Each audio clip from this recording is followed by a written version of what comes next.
Atau ketika ada kematian dia melakukan tahlilan, tanya kepada kiainya, Pak Kiai, antum mengadakan tahlilan, ada nggak dalilnya dari Nabi? Pernah nggak Nabi mengadakan tahlilan untuk Khadijah bintu Khuwailid ketika meninggal, untuk anaknya, untuk saudaranya, ada nggak? Nggak bakal ketemu sampai kapan juga. Itu dalil. Yang kedua, nggak dapat, sahabat ada nggak mengadakan tahlilan untuk Nabi Muhammad SAW ketika meninggal? Yang ketiga, tanya lagi, pernah nggak Imam Syafi'i?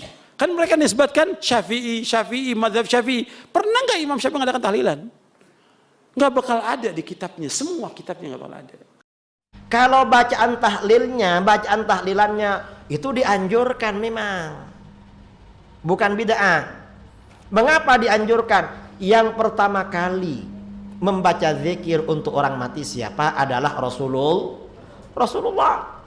Dalam hadis-hadis riwayat Imam Ahmad, Imam Al-Baihaqi, Imam At-Tabrani, Al-Hakim At-Tirmidzi, sahabat Jabir bin Abdullah Al-Ansari berkata, kharajana ma'a Rasulillah sallallahu alaihi wasallam ila Sa'd bin Mu'adz yauma mautihi.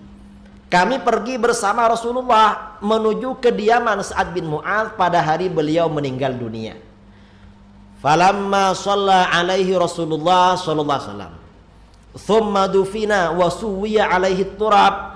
Setelah Rasulullah mensolatkan jenazahnya Sa'ad, lalu jenazah itu dimakamkan, lalu tanahnya diratahkan di atas, jalasa Rasulullah sallallahu alaihi wasallam fawqa qabri.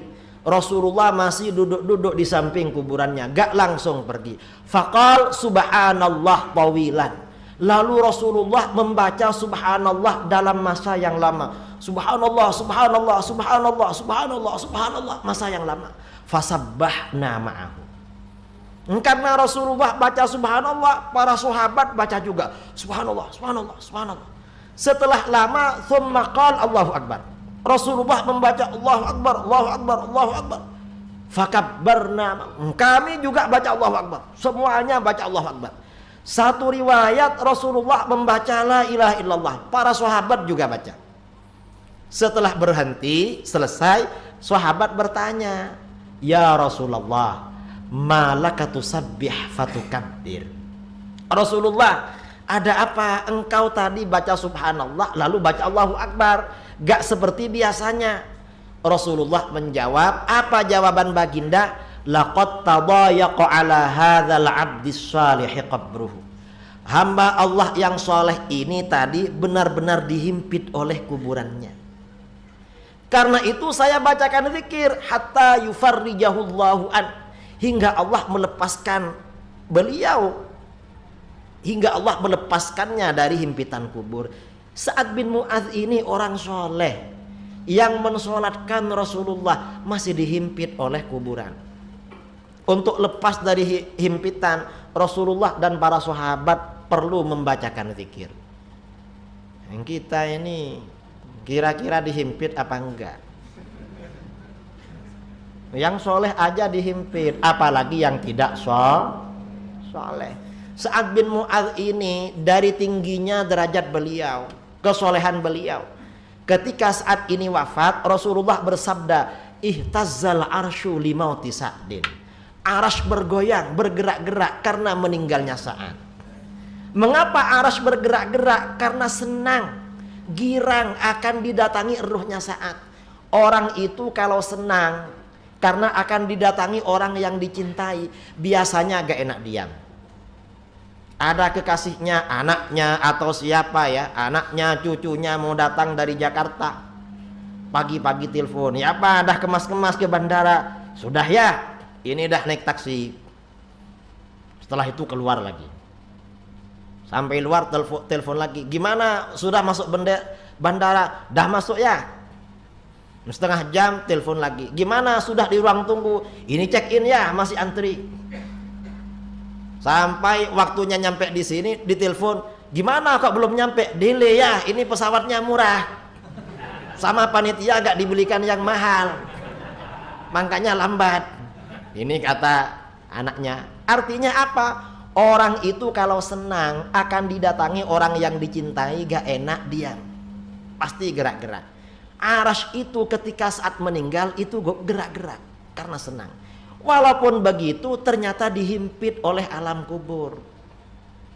Makanya kata para ulama, zikir yang kita baca untuk orang mati itu sangat bermanfaat. Nah, bacaan itu oleh para ulama dikemas di dalam susunan bacaan tahlil. Itu bagian-bagian yang ada di tahlil, ada dalilnya semua itu. Ini hanya sebagian dalil yang saya sampaikan. Dikira tahlil gak ada gunanya. Yang mencontohkan Rasulullah, dan ini hadisnya sahih memang. Makanya kita kalau ada meninggal yang rajin tahlil, biar kita nanti kalau mati ditahlilkan sama orang. Mengapa? Nah, orang ini kalau sudah mati yang diperlukan doa orang yang masih hidup. Memang itu. Ini pentingnya. Makanya tahlil itu yang bagus dibaca di kuburan setelah dimakamkan. Yang cuma ya karena tradisi bangsa kita. Bangsa kita ini kan biasanya kalau ada orang meninggal sejak pagi kan sudah menunggu sampai mengantar ke kuburan, setelah itu segera berangkat kerja. Masuk sekolah, masuk kerja, kemana-mana. Maka bagaimana tahlilan akhirnya ditunda malam hari. Karena juga keluarga yang meninggal dunia akan bersedekah. Dan itu sedekah bermanfaat bagi orang mati. Mengapa? Karena sedekah ini dapat memberikan ampunan dosa kepada orang yang meninggal. Ini ngendikane beliau tentang meminimalkan konflik. Ini saya baca di bab Al-Mithalul Awal. Jawazu hibati thawabil qiraah wa shadaqah lil mayyit wa usuli thawabil qiraah wa a'malil birril mayyit. Kita berkeyakinan bahwa yasinan, tahlilan itu sampai ke mayit. Itu boleh kita hadiahkan dan sampai ke mayit. Kata Bali Maksum, wa wa min masailil furu' al khilafiyah. Fala yajuzu bi sya'nihi itharatul fitan wal jidal wal ingkar. Alal qail wal amili bihi wala alal mukhalif. Ini dari awal masalah khilafiyah, sehingga gak perlu jadi konflik yang berkelanjutan, baik kita menuntut yang melakukan itu atau menuntut yang menentang itu. Karena dari awal ini masalah furu'iyah. Sing nglakoni nggih monggo, sing nentang nggih napa? Monggo. Selama ini kan kita yang melakukan memaksa orang lain menerima, yang menentang memaksa orang lain menghentikan. Ini tidak fair, kata Bali. Kata beliau itu gak fair. Wala yang bagi ayyaqa bainahuma ma la yang bagi wuquhu bainal akhwaini muslimaini. Kata beliau, wala in kana lil mani'i mustanadun fa inna li ghairihi mustanadan kadzalik. Kalau yang melarang tahlilan, melarang yasinan dikirimkan ke mayit itu punya mustanad, punya sanad. Yang bagi yang membolehkan juga punya sanad. Kalau ada kiai yang kalau pidato nangis itu sanadnya banyak dan benar, tapi yang uraan kayak Pak Duta Besar juga banyak. Semuanya ada sanad. Jadi kata beliau sederhana saja, kalau al-mani'un, orang yang menolak itu punya sanad, kita yang membolehkan juga punya sanad. Tapi kata beliau dengan enteng, dengan ceria, ini masalah furu'iyah, nggak perlu jadi itsaratul fitan wal jidal wal khisam. Kata beliau nggak perlu jadi perdebatan. Makanya pesan saya sama santri-santri kerap ya, sebetulnya masalah kita ini tercerabut dari ilmu. Coba dari awal Anda katakan yang tidak kunut itu Abu Hanifah, yang kunut itu Imam Syafi'i, maka melihat orang tidak kunut itu keren karena Al-Hanafi, pengikut mazhab Hanafi. Yang kunut juga keren karena pengikut mazhab Syafi'i. Tapi kita tidak, di zaman akhir kunut dan tidak kunut ini jadi politik identitas. Sehingga yang nggak kunut itu Muhammadiyah misalnya, yang kunut itu NU. Mana ada Basim Asy'ari sebagai mujaddid atau mujtahid yang mengharuskan kunut, atau Ahmad Dahlan yang melarang apa? Kunut. Wong dua beliau sama-sama pernah ngaji Syekh Khotib Minangkabau, pernah ngaji Mbah Mahfud ketika di Mekah. Jadi cobalah ilmu itu diperkuat sehingga kita mengatakan kunut adalah sunat menurut Imam Syafi'i, tidak sunat menurut mazhab Abu Hanifah. Sehingga enak sekali karena kita berdasar ilmu. Menyangkut sawabul qiraah atau sawabu amalil khairi, apakah sampai ke mayat apa enggak, ini kata beliau, kata Mbah Ali Maksum, beliau justru menukil Ibnu Taimiyah yang notabene sering dipakai dalil para orang-orang sana. Saya tidak tahu itu, orang sana itu Pak Duta itu yang tahu itu. Itu kalau ini mirip kitab Said Muhammad. Jadi Said Muhammad itu kalau istidlal sering pakai Ibnu Taimiyah karena itu yang dipakai mereka. Tapi ternyata Ibnu Taimiyah, kalau Ibnu Taimiyah innal mayyit yantafi'u bi qiraatil Qur'an kama yantafi'u bil ibadah al maliyah minas shadaqah wa nahwiha.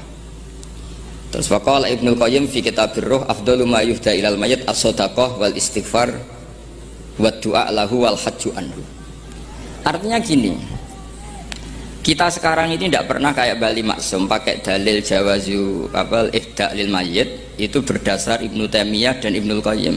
Kita seakan-akan Ibnu Taimiyah itu orang yang pasti melarang itu, sehingga kita itu terus mengatakan sing nyunatno tahlilan ku sapa, Mbah Hasim atau Mbah Fakih atau siapalah, meskipun riwayat ini mukhtalifah dari Mbah Hasim. Pertanyaannya adalah terus kesannya yang membolehkan itu hanya kiai lokal itu, kiai nasional itu. Padahal zaman Bali sudah mengajarkan kita yang membolehkan ihda wa amalil khairi ilal mayyit, yang membolehkan hadiah Yasin, Fatihah, tahlil ke mayit itu adalah orang sekaliber Ibnu Taimiyah dan Ibnu Qayyim. Sehingga dengan kita pakai ilmiah yang diterapkan Bali Maksum, kita ini merasa orang keren, orang global, orang yang keren dah. Karena guru-guru kita Bali Maksum, Mbah Hamid biasa mentahlili, Mbah Munawir semua mentahlili guru-gurunya. Di level ulama global ada Ibnu Taimiyah dan Ibnu Qayyim. Tapi karena kita tidak baca, seakan-akan tahlilan itu hanya tradisi lokal yang tidak di ACC, tidak disetujui ulama kelas internasional. Padahal di sini jelas diceritakan Ibnu Taimiyah berpendapat qiraatul Quran yang dihadiahkan ke mayit atau tahlil itu boleh. Jadi ini sangat penting supaya orang itu pakai tradisi ilmu. Saya pernah ngaji sama Mbak Mun, diberitahu kalaupun Rasulullah pernah kunut sekali, biasanya perdebatan kan, oke, Rasulullah pernah kunut tapi ahyanan. Pertanyaannya adalah setiap Nabi pernah melakukan sesuatu itu akan menjadi sunnatan mutaba'ah apa enggak? Tentu jawabannya iya. Nabi meskipun melakukan kunut andaikan hanya sekali, tapi karena pernah dilakukan Nabi, maka kebaikan ini akan menjadi sunnatan mutaba'ah, sunnat yang harus kita ikuti terus atau boleh kita ikuti terus. Jadi nggak boleh misalnya Rasulullah itu puasa Senin Kemis juga ahyanan, tidak selalu. Rasulullah itu tofa rokiban juga ahyanan, bukan selalu. Tapi apa saja yang pernah dilakukan Nabi maka berstatus itu akan sunat ila yaumil qiyamah.